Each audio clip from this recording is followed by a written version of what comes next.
खास करके जो जोगवाई है उसके अंतर्गत आज गुजरात कैबिनेट मंडल ने ये एक महत्वपूर्ण निर्णय लिया है। भारतीय जनता पार्टी और खास करके देश के सभी नागरिकों को कहीं ना कहीं यूनिफॉर्म्स की अलग अलग मांग हर जगह से आई और गुजरात सरकार ने आज मुख्यमंत्री श्री के अध्यक्षस्थान में यह महत्वपूर्ण निर्णय लिया है। ये पूरे विषय में आज हम सबको जानकारी देने के लिए केंद्रीय सीनियर मंत्री और भारतीय जनता पार्टी गुजरात के सीनियर नेता आदरणीय श्री पुरुषोत्तम रूपाला जी हम सबको इसके बारे में जानकारी देंगे।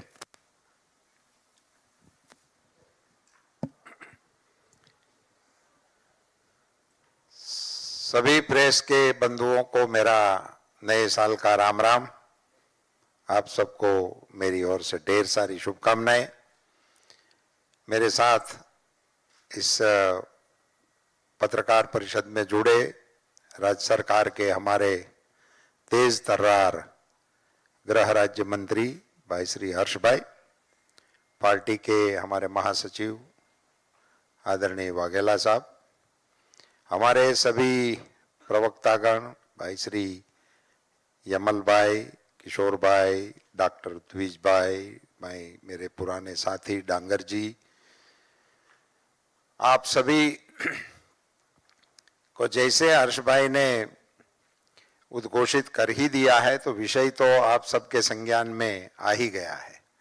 मुझे तो सिर्फ इतना ही बताना है और बड़ी प्रसन्नता के साथ जाहिर करना है कि हम 2-3 चीजों के नारे युवा काल से लगाते रहते थे। राम जन्मभूमि का नारा हम लगाते रहते थे, कलम 370 के बारे में नारे लगाते रहते थे और ऐसे ही कॉमन सिविल कोड के लिए भी हम नारे लगाते रहते थे। बहुत ही पुराने दिनों की स्मृति के ये हमारे दिलों में नारे गूंज रहे हैं, आज भी गूंज रहे हैं। ये मेरा सौभाग्य है और मैं यहाँ गुजरात सरकार के प्रतिनिधि के तौर पर हर्ष भाई हमारे बीच मौजूद है, इसलिए उनके माध्यम से हमारे यशस्वी मुख्यमंत्री श्री भूपेंद्र भाई पटेल को साधुवाद और धन्यवाद देना चाहता हूं कि भारतीय जनता पार्टी के एक पुराने नारे को सार्थक करने की दिशा में आपने अगला कदम उठा लिया। इसके लिए पूरी राज्य की सरकार को और आपकी टीम को मैं बहुत बहुत धन्यवाद देना चाहता हूं। जैसे ये राम मंदिर और कश्मीर के साथ साथ ये मुद्दा भी अब गुजरात सरकार ने घोषणा कर दिया है और जैसे बताया हर्ष भाई ने, ऐसे अपने मुख्यमंत्री श्री को अधिकार दे दिया गया है तो वो कमेटी का गठन जल्द ही कर देंगे और कमेटी के रिपोर्ट के आधार पर इस कानून को हमारे राज्य में लागू करने का रास्ता खुल जाएगा। एक बड़ी विडंबनाएं सिविल डिस्प्यूट्स में आया करती हैं। जैसे किसी ने मारपीट कर दी तो वो फिर इसमें कोई आपको दिक्कत नहीं है, किसने मारा, क्यों मारा, उसमें हिंदू है, मुसलमान है, सिख है, ऐसी कोई चीज नहीं आती है। उन सभी को एक ढंग से ही एंटरटेन किया जा रहा है। मगर यदि मिल्कत की बात आ जाती है और वो भी पैतृक मिल्कत की बात जब आती है तभी उसमें ये लगता है कि ये मैं अपने बेटे को दे सकते हैं, नहीं दे सकते हैं, पत्नी का अधिकार है, बेटी का अधिकार है, उन सारी चीजों में कई मसले फंसे रहते हैं और हम नागरिकों के बीच में भी ये रहता है कि ये इसको मिल रहा है, हमें नहीं मिल रहा है।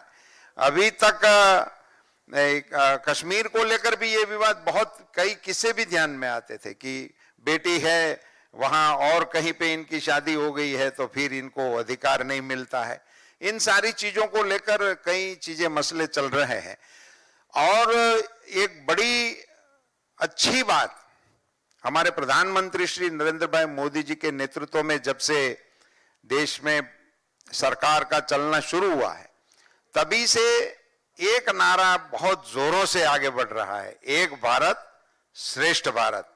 और उसी नारे को मजबूत करने के लिए जब जीएसटी आया था तब भी ये पहली बार हमारे सबके संज्ञान में आया था कि पूरे देश में एक कानून हो तो इसका कितना बड़ा बेनिफिट हो सकता है। आज वो कानून स्टेबल हो गया और कानून के चलते सभी देशवासियों में, सभी राज्यों में अपने अपने हिसाब से इस कानून का बेनिफिट अपने राज्य को कैसे मिल सके उसमें सब लग गए हैं। पहले थोड़े थोड़े बहुत मतभेद हुआ करते थे और सबसे अच्छी चीज इस कानून की मैं तो कभी कभी सबके बीच में बताना और चुनावी बातों में भी उसको शामिल करके बता रहा हूं कि आज तक के जीएसटी के सभी निर्णय सर्वानुमति से हो रहा है।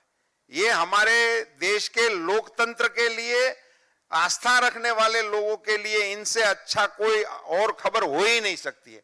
सारे निर्णय यूनानिमस डिसीजन लिए गए, एक भी निर्णय बहुमत से लिया नहीं गया है। ये इस कानून की ताकत है। और इनकी एक और बड़ी ताकत मैं आपके सामने जिक्र करना चाहता हूं कि आज राज्य सरकार के मन में कोई चीज आती है जीएसटी को लेकर तो वो अमल नहीं कर सकते हैं। भारत सरकार के मन में कोई चीज आती है तो वो भी इसी को सीधी तरह से अमल नहीं कर सकते हैं। उसमें घटाना है, बढ़ाना है, राहत देना है, जो भी करना है वो जीएसटी काउंसिल के थ्रू करना पड़ता है। तो एक प्रकार से देश में लोकसभा के बाद इतना बड़ा एक तंत्र खड़ा करने का काम इस एक कानून के जरिए, जो एक कानून के जरिए पूरे देश में हो सकता है। ऐसे ही ये यूनिफॉर्म सिविल कोड, इसको लगाने से नागरिकों के मन में अधिकारों और सिविल डिस्प्यूट्स के लिए जो मसले चल रहे हैं उन सभी में माताओं, बहनों, बच्चों और सभी लोगों को एक समान अधिकार देने का इसमें प्रावधान होने की वजह से एक बड़ी राहत की घोषणा है। मैं मानता हूं कि गुजरात सरकार की इस घोषणा से, जैसे पूर्व में भी एक हमारे राज्य ने इसमें आगे कदम उठा ही लिया है और हम इसमें कड़ी में गुजरात भी जुड़ रहा है, तो एक प्रकार से देश में इस कड़ी को आगे बढ़ाने का श्रेय गुजरात सरकार को मिलेगा, अवश्य मिलेगा। इनके लिए वो बधाई के पात्र भी हैं। और मैं आप सबके माध्यम से एक प्रकार से ये बात कह सकता हूं कि गुजरात सरकार ने आने वाले दिनों के लिए हमारे नागरिकों के लिए एक नई उम्मीद जगाने का काम किया है। इसके लिए उनको बहुत बहुत धन्यवाद।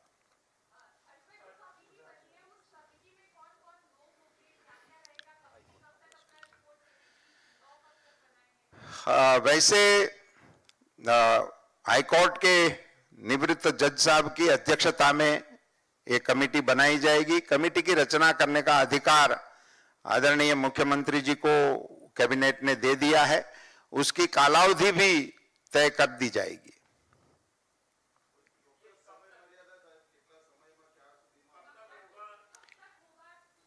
मैं मानता हूं कि जैसे कमेटी की घोषणा होगी उन्हीं के साथ ही उसकी टाइमलाइन भी उसको साथ तय कर दी जाएगी।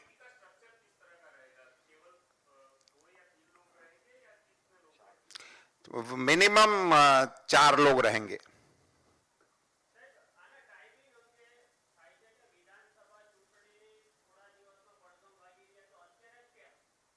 ये तो જ્યારે કોઈ પણ નિર્ણય ત્યારે થાય ત્યારે આવું પૂછી શકાય એવો સવાલ છે।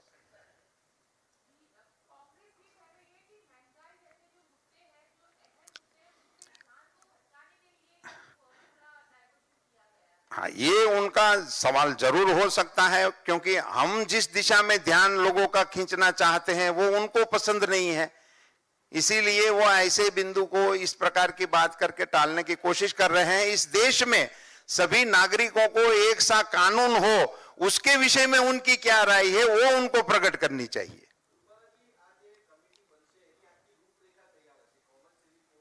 जी,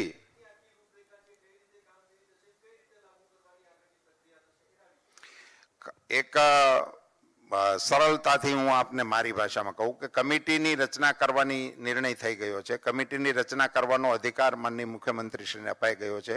કમિટીની અધ્યક્ષતા પણ નિવૃત્ત હાઈકોર્ટના માનનીય જજ સાહેબ કરશે એ પણ નક્કી થઈ ગયું છે. કમિટીમાં 3 થી 4 સભ્યો રહેશે એ પણ નક્કી થઈ ગયું છે. કમિટીનું સ્કોપ ઓફ વર્ક અને સમય અવધિ એ ઘોષણાની સાથે જાહેર થઈ જશે.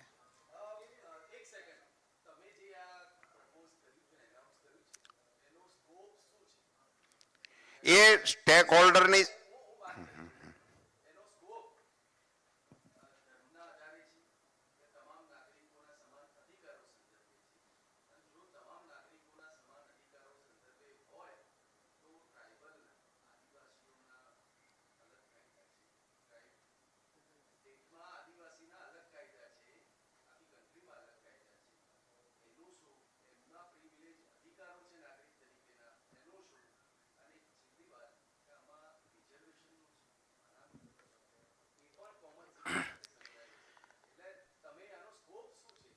એક વાત બહુ સ્પષ્ટપણે આપ સૌને કહેવાનું મને ગમશે આપના સવાલ થકી કે આ કોમન સિવિલ કોડના સંદર્ભમાં જે એનું હાર્દ છે, જે ધાર્મિક અને સાંપ્રદાયિકતાના ટાઇટલને કારણે એના અધિકારોમાં જે તફાવત આવે છે એની કોમન કરી દેવા માટેનો આ પ્રયાસ છે.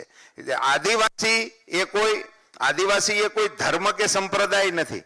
આદિવાસી એ આપણા દેશની એક એવી ઓળખ છે જેને આપણે બંધારણીય રીતે સ્વીકારેલી છે અને બંધારણે આપેલા કોઈ અધિકારોને આ નવા કાયદા કાનૂનને આધારે એને અવગણવાનો કોઈ પ્રયાસ કરવાનો આમાં સ્કોપ નથી. ધન્યવાદ. જી હા, એક મિનિટ.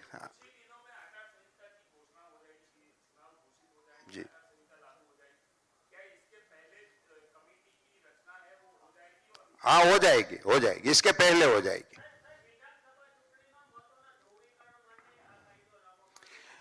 ભારતીય જનતા પાર્ટી એની સરકાર ચાલુ છે અને એમના મુખ્યમંત્રી શ્રી દ્વારા આ તો કેબિનેટની અંદર થયેલા એક નિર્ણયની હું આપની સાથે જાહેરાત કરું છું. આપને હમણાં આખી કેબિનેટનો એજન્ડા પણ મળશે ને એની અંગેની વિગતો પણ મળશે. એટલે રાજ્ય સરકારના કોઈ પણ નિર્ણયો છે એને અત્યારે ચૂંટણી ઉપર છે તો બધા એવું સામાન્ય રીતે કહી શકે, પણ આ એક અલગ પ્રકારનો નિર્ણય છે જે દેશને નવી દિશા આપનારો છે. એટલા માટે અમે પ્રેસની દૃષ્ટિથી આપને આ વાત કરી.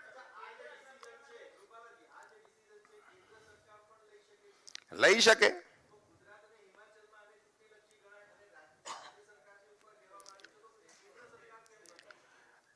કેન્દ્ર સરકાર પણ યોગ્ય સમયે આ દિશામાં અવશ્ય વિચારશે.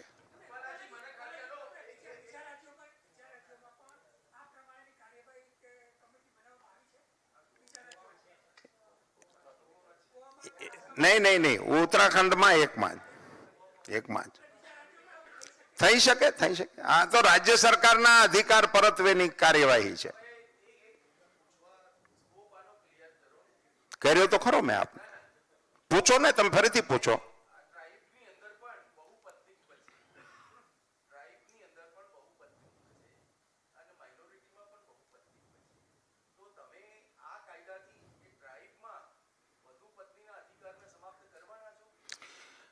મેં આપને પહેલા કહ્યું કે ભારતના બંધારણની અંદર જે અધિકારો આપેલા છે એ બંધારણના કોઈ અધિકારને આ નવા કાયદાના સુધારાથી એને ઓવરરૂલ કરવાનો રાજ્ય સરકારનો કોઈ ઈરાદો નથી. સિવિલ ડિસ્પ્યુટ્સ જે ધર્મના આધાર ઉપર આપણે ત્યાં વિવાદ જુદા થાય છે એને બદલે બધા નાગરિકોનો એક પ્રકારે સિવિલ ડિસ્પ્યુટના રાઇટ્સ મળી શકે એના માટેની આ પ્રયાસ છે. અને એ બી એમાં પણ આપણા આ જજીસ જે છે, આપણે કમિટી જે નિમાશે, હાઈકોર્ટના જજ સાહેબ જે હશે એ આપણને બધા સ્ટેક હોલ્ડરોની સાથે ચર્ચા કરીને આપણને ભલામણ કરશે, એને અનુરૂપ થશે. એને ઉતાવળ કરી દેવા માટેનું આ નથી. અમે અડબડાટીમાં જરાય નથી લેવા. અમારી પાસે 10 જ દિવસ છે એવું તમે માનો છો. આગલી સરકારે અમારી જ બનવાની છે. જી, તમારી પિન બહુપત્નીત્વ સુધી જ અટકેલી છે. એમાંથી આપ મહેરબાની કરીને બહાર નીકળો. મારું આપને એટલું જ કહેવાનું છે કે બંધારણે જેટલા અધિકાર આપ્યા છે એને આ કાયદાથી અમે ટચ કરવાના મતના નથી. એમાં પછી જો એ તમને અધિકાર બંધારણનો હોય તો તમારો અધિકાર સલામત છે. એમાં એના બંધારણમાં હશે તેને બંધારણના અધિકારો કોઈના આપણે નથી ટચ કરવા. જી ધન્યવાદ.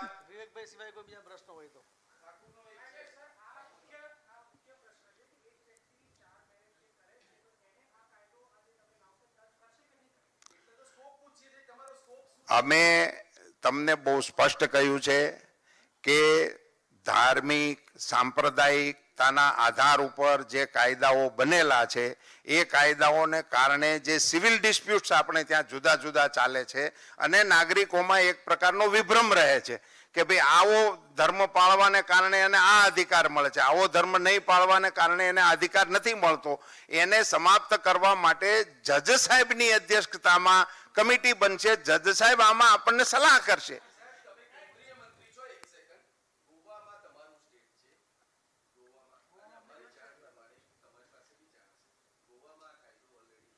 છે ત્યાં તમે જેવું ઈચ્છો છો એવું જ છે. નહીં એવું જ છે એમ કહું.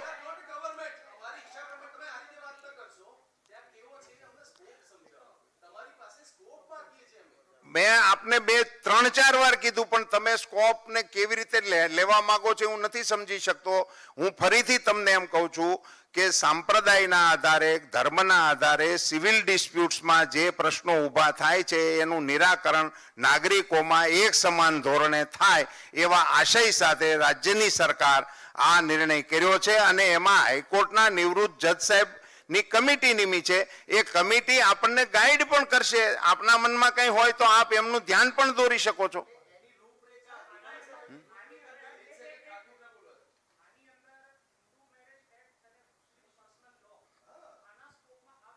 આવે બંને આવશે. બંધારણમાં હશે તો નહીં આવે, બંધારણમાં નહીં હોય તો આવશે.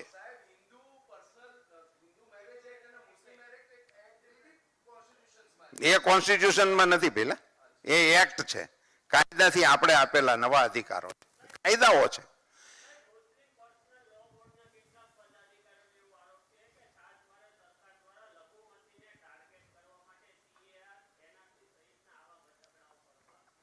એ એમનો કદાચ કે શેને માટે કરતા હશે. મેં સીએ વખતે પણ મારું એવું માનવું હતું. એ વખતે એમનો આક્ષેપ એવો હતો કે તમારા નાગરિકત્વ તમારું રદ કરવામાં આવશે. સીએ એનો અર્થ નાગરિકત્વ આપવાનો હતો. એ નાગરિકત્વ રદ કરવા માટેની એમાં કોઈ જોગવાઈ જ નથી. આપવાનો હતો તેમ છતાં એને વિકૃત રીતે નાગરિકત્વ રદ થશે એવો ભ્રમ ફેલાવનારા હોય તો એના જવાબો આપણી પાસે ના હોય અને એને એવા આક્ષેપો એના આક્ષેપો કરી અને સાચા કાયદામાં ભ્રમ ફેલાવવા માટેની કોશિશ ગણવી જોઈએ.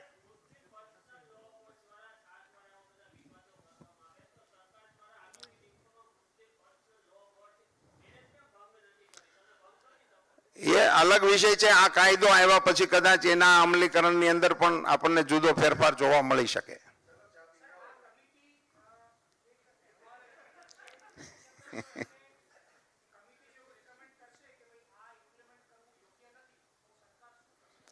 સરકાર એ કમિટી અંગેની પુનર્વિચારણા કરશે. કમિટી જે અભિપ્રાય આપશે એના આધાર ઉપર જ અમે આગળ વધીશું.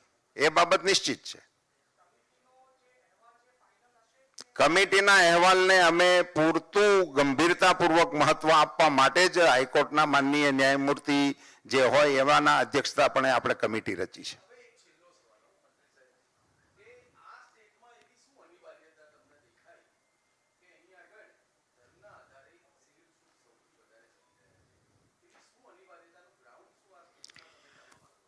આપણા રાજ્યમાં જુદા જુદા કાયદાઓ તળે ઘણી બધી ગંભીર પ્રકારની ફરિયાદો રાજ્ય સરકારની પાસે છે. જેવી કે પિતાની મિલકતની અંદર દીકરા દીકરીઓના હક, પતિની મિલકતની અંદર પત્નીઓના હક આ બધી જુદી જુદી લોટ ઓફ ડિસ્પ્યુટ્સ આપણી પાસે ત્યાં જુદા જુદા કાયદા નીચે ચાલે. લગ્ન સંબંધી ઘણા બધી જુદી જુદી ફરિયાદો આપણી પાસે આવે છે અને આપ બધા પણ એનાથી મારી કરતા પણ વધારે માહિતગાર છો. અમારી પાસે આવી પુષ્કળ ફરિયાદો છે અને એના ફરિયાદોના નિવારણ માટે આ પ્રકારનો કાયદો આપણે અહીંયા લાવવા માટેનો માનનીય મુખ્યમંત્રીશ્રીએ નિર્ણય કર્યો છે અને હું અભિનંદન આપું છું. ધન્યવાદ.